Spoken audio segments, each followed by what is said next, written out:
Hey folks, Dr. Gerstmar from Aspire Natural Health. Good morning, good afternoon, good evening. Whenever you happen to be listening to this, I hope you're having a great day. All right, just a fun one from me today. I was reviewing some research, some evidence around whether we should take our shoes off. Now, obviously, everyone can have their personal preferences, why they might want to take their shoes off when they go into their house. So yes, let me clarify. Talking about, should you take your shoes off when you go into your house? Now, again, everyone has their personal preference. That's fine. Some cultures are really big on whether to take your shoes off or not. Obviously, there's the idea of tracking dirt and tracking, other stuff into your house, on your floors and on your carpets. That's not what we're focused on today. We are actually focused on whether there are health benefits or health negatives to taking your shoes off when you go into your house. Sounds a bit silly, right? But actually, there is some interesting evidence to suggest both sides of it. Now, like most things, there are pros and cons. Obviously, as humans, we all want a quick, simple, and easy answer. Yes, do this, or no, don't do that. But we have pros and cons to either side. So let's dig into it for a second, okay? You ready? All right. So the good reason to take your shoes off when you go into the house is that studies have found that we tend to track pollution or toxicity into our house. Now, I would imagine this is most prevalent if you're around sources of toxicity, like living in a city.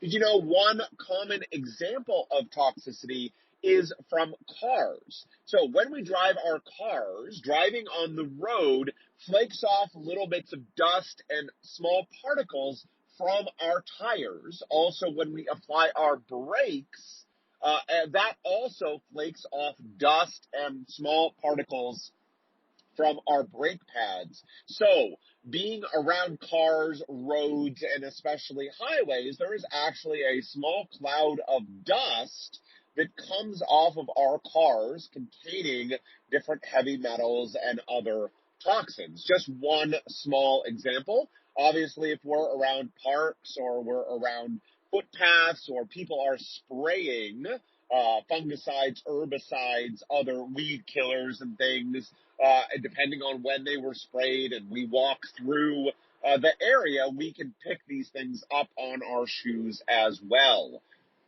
Then if there's industry and stuff coming out of smokestacks, power generators, and other, industrial applications anywhere near us, or the wind is blowing in that direction, all of this can create dust and particles that we can pick up on our shoes and track into our house. And some studies have shown that people who wear outdoor shoes into their house show an increased concentration of toxicity in their home. So if you live in a urban area or an area where there is a lot of toxicity around, near a major road or near industry or near a city, by wearing your outdoor shoes into your house, you are increasing the toxic load inside the house. So that would be a negative, or a negative reason to wear your shoes inside, or a positive reason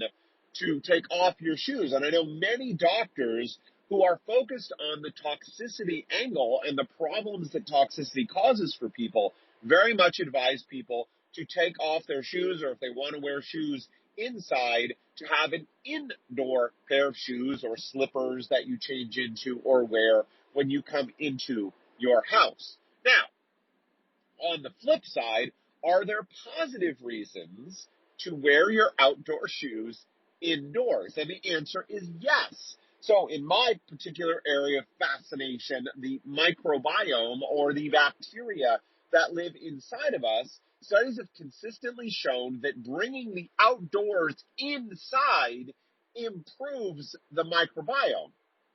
Now, for some people, this may be a bit mind-blowing, but there are two primary sources that we get our microbiome from. This is beyond what we were born with and our mother and these things. Now we're talking about, on a day-to-day basis, the things that are impacting our microbiome. And we get our input of bacteria from two primary places. The first, of course, is the food that we eat, fermented foods and other foods. Do we get beneficial bacteria or harmful bacteria? What are we getting from the foods that we are eating? The other way is from the ground, right? We know these as soil-based organisms, and this is from our interaction with dirt.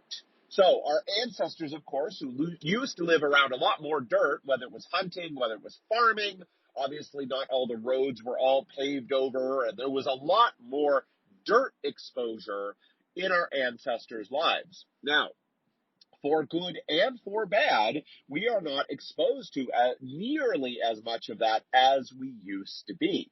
So one way in studies that has been shown that we can get more of that soil-based microorganisms is typically by our shoes, right? When we're walking outside, assuming we step in dirt of some kind, or again, even dirt that's blown around by the wind, gets on our shoes and then gets tracked into our houses. And studies have shown that what's called the microbial diversity, or the amount of different kinds of microbes or bacteria in a person's home, is increased by wearing outdoor shoes inside.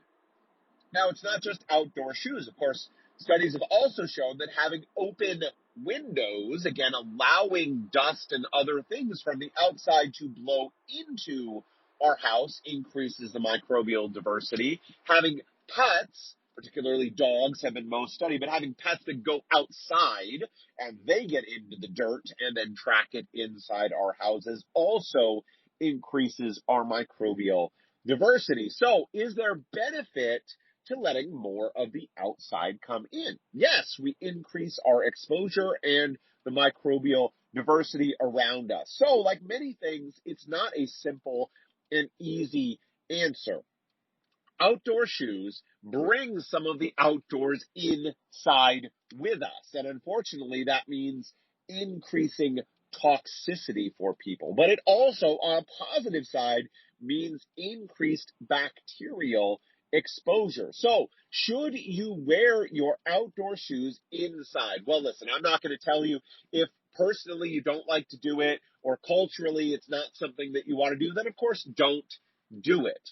On the flip side, for health benefits, it really comes down to what are you exposed to? So if you live in a more natural surrounding with a low amount of toxicity around you, then in my opinion, it makes sense to wear your outdoor shoes inside and bring some of the outdoors inside with us. If you live in a more toxic or polluted or urban area, and you're not getting a lot of exposure to good natural soil, then it makes more sense to remove your shoes before you come inside. Again, the idea of open windows, well, again, if there's a lot of industry around, then not just dirt blows in, but more toxicity blows into your house as well. So again, it's always a bit of a looking at the context of the situation and deciding which one is more.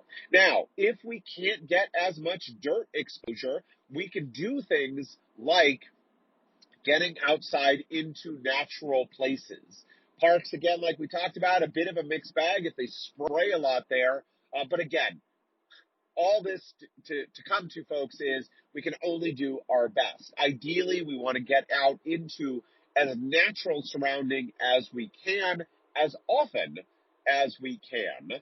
And failing that, the amount of beneficial bacteria we're getting from our food increases. So again, normally we would have both food-based probiotics, if you will, and we would have soil-based, nature-based probiotics as well. The less of one we are able to get, the more of the other that becomes necessary. And one of the problems for a lot of us is many people don't eat any fermented foods, they don't take probiotics, and they get very little nature exposure, and then they also take antibiotics. antibiotics. So we're really not giving much to our beneficial bacteria, and we are taking antibiotics that harm them. All right, folks, that was a fun one for me today.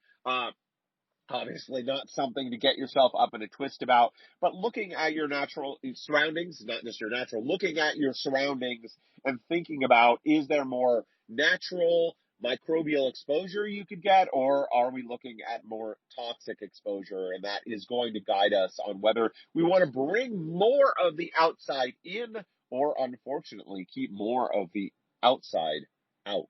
All right, folks, that is it for me today. Listen, if you're looking for more great information, your next step is to go to the website, aspirenaturalhealth.com, and click on free reports. Go to aspirenaturalhealth.com and click on free reports. There we have some great free reports on things like irritable bowel syndrome, inflammatory bowel disease, and autoimmunity. Inside, I've packed it with some great tips that we've seen help people over the years, and you can take that information and begin to apply it in your life or in the life of a loved one. We've had people tell us that by getting the free reports, reading them, and putting the information inside into action, they have transformed their lives or seen loved ones transform their lives. After all, that is what we are all about. At Aspire Natural Health, we guide and coach people dealing with digestive issues and autoimmunity to go from sick to healthy to thriving. So all you need to do is go to the website, aspirenaturalhealth.com, and click on